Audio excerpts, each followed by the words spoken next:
असफलता हमें इतना सिखाती है जितना सफलता नहीं सिखाती। इसलिए अपनी असफलता को कमज़ोर ना माने, उनसे सीखें।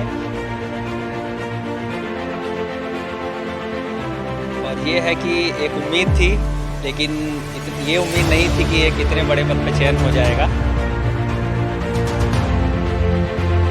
यूपी पीसीएस 2021 का रिजल्ट आ चुका है और सीतापुर के 6 मेधावी हैं वो रिजल्ट में पास हुए हैं। एक हमारे साथ मौजूद हैं मसरेटा ब्लॉक के राजेपारा गांव के निवासी महेश कुमार, जो पीसीएस डिप्टी एसपी के पद पर चयन हुआ है उनका।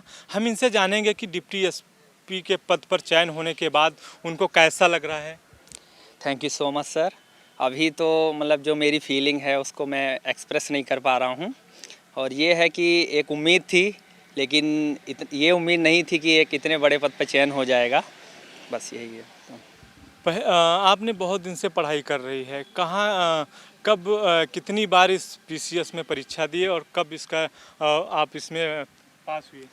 सर मैं 2018 से प्रिपरेशन कर रहा था, तो इसी क्रम में मैंने 2018, 2019 और 2020 में पीसीएस की मुख्य परीक्षाएं दी हैं, लेकिन किसी कारणवश मेरा इंटरव्यू के लिए कॉल नहीं आ पाया। इसी क्रम में मेरा ये चौथा प्रयास था और चौथे प्रयास में मुझे डीवाईएसपी के पद पर 21वीं रैंक प्राप्त हुई है। आपने प्रारंभिक जो पढ़ाई की, कहाँ से शुरुआत की है, पूरा बताएंगे? सर मेरी जो प्रारंभिक शिक्षा है वो ज़िला हरिद्वार के लक्सर क्षेत्र से हुई है। उसके बाद मैंने 10वीं और 12वीं तक की जो पढ़ाई है वो ज़िला हरिद्वार में ही रह के की है। उसके बाद जो मैंने अपना स्नातक है वो कानपुर यूनिवर्सिटी से किया है और उसके बाद से ही मैं सिविल सेवा की तैयारी कर रहा था। महेश जी, हम पूछना चाहेंगे कि आपके फैमिली में कौन कौन से लोग हैं, ज़रा सा बताइए। सर मेरी फैमिली में वर्तमान में मेरी माताजी हैं। मेरे पिताजी रेलवे में कर्मचारी थे, लेकिन पिछले वर्ष उनका देहांत हो गया था। और मेरे से बड़े 3 भाई हैं और एक बहन है। जो सबसे बड़े भाई हैं वो अध्यापक हैं और जो उससे छोटे वाले भाई हैं जो रेलवे में एक डीएमएस के पद पे तैनात हैं और जो तीसरे नंबर के भाई हैं वो आर्मी में हैं। इनकी पूरी फैमिली जो है सर्विस में है और इन्होंने भी काफ़ी संघर्ष किया। महेश जी ये बताइए, आपने पढ़ाई में बहुत मेहनत की है, आपको कहाँ कहाँ दिक्कतें आई? सबसे पहली दिक्कत तो एक फाइनेंशियल दिक्कत होती ही है, क्योंकि दिल्ली जाने के लिए एक ठीक ठाक फाइनेंशियल सपोर्ट होना चाहिए। तो शुरू में मैं नहीं जा पाया 1-2 साल, लेकिन जब मेरे जो भाई हैं उनका चयन हो गया, टीचर बन गए और जो मतलब आर्मी में सिलेक्शन हो गया, उसके बाद मैं दिल्ली जाने में सक्षम था। और सबसे पहली समस्या तो यही थी। और दूसरी समस्या मुझे लगती है कि एक आप मानसिक रूप से कितने मजबूत हैं, क्योंकि जब आपका एक आधी बार आप असफल हो जाते हैं तो आप मानसिक रूप से टूट जाते हैं। तो इसलिए मुझे तो यही लगता है कि मानसिक मजबूती होना बहुत ज़्यादा ज़रूरी है। अगर आप इस परीक्षा का जो पैटर्न है, इसकी समझ ऐसी है, अगर आप मानसिक रूप से मजबूत नहीं रहेंगे तो आप उसमें सफलता प्राप्त नहीं कर पाएंगे।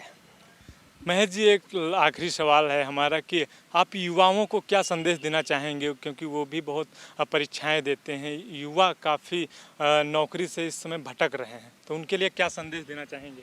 मैं युवाओं को यही संदेश देना चाहता हूँ कि आप जिस भी क्षेत्र में अगर आप कार्य कर रहे हैं, चाहे वो पढ़ाई के क्षेत्र में हो, चाहे वो स्पोर्ट्स के क्षेत्र में हो, आपको सफलता तभी मिलेगी जब आप पूरी डेडिकेशन से काम करेंगे। असफलता और जो सफलता हैं वो 2 पड़ाव हैं। कुछ भी हो सकता है, असफल भी हो सकते हैं और सफल भी हो सकते हैं, लेकिन असफलता हमें इतना सिखाती है जितना सफलता नहीं सिखाती। इसलिए अपनी असफलता को कमज़ोर ना माने, उनसे सीखें और लगातार एक डेडिकेशन के साथ अपने लक्ष्य की तरफ बढ़ते रहें और सफलता सबको ज़रूर मिलेगी। तो ये महेश राजवंशी थे जो जिनका डिप्टी एसपी के पद पर चयन हुआ है और इन्होंने युवाओं को संदेश दिया है कि लक्ष्य अपना ज़रूर निर्धारित करें, क्योंकि लक्ष्य बिना निर्धारित किए आप आगे नहीं बढ़ सकते। और कुछ कहना चाहेंगे? युवाओं के लिए तो यही संदेश है कि आप जहाँ भी करें अपना बेस्ट दें, क्योंकि बेस्ट देंगे तभी निखरेंगे। Thank you so much. Thank you. ये थे डिप्टी एसपी के पद पर महेश कुमार, जिनका चयन हुआ है। आपको बता दें कि मछरेटा के राजेपारा गांव के यह निवासी हैं और इन्होंने दिल्ली में अपनी पढ़ाई की कई बार परीक्षाएं दी, लेकिन इस बार उनको यह सफलता मिली है। इंडिया से गोगा हसन के साथ बिपिन राजवंशी, सीतापुर।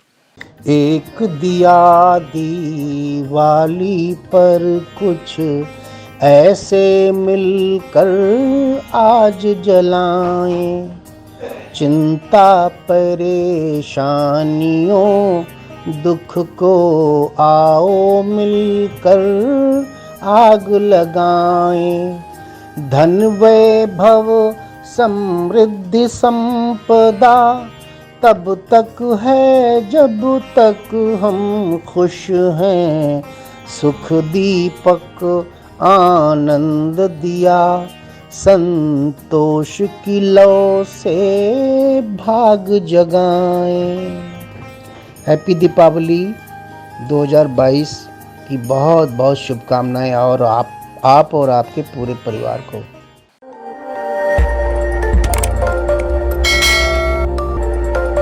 खबर आपकी, नजर हमारी। देखते रहिए आई इंडिया।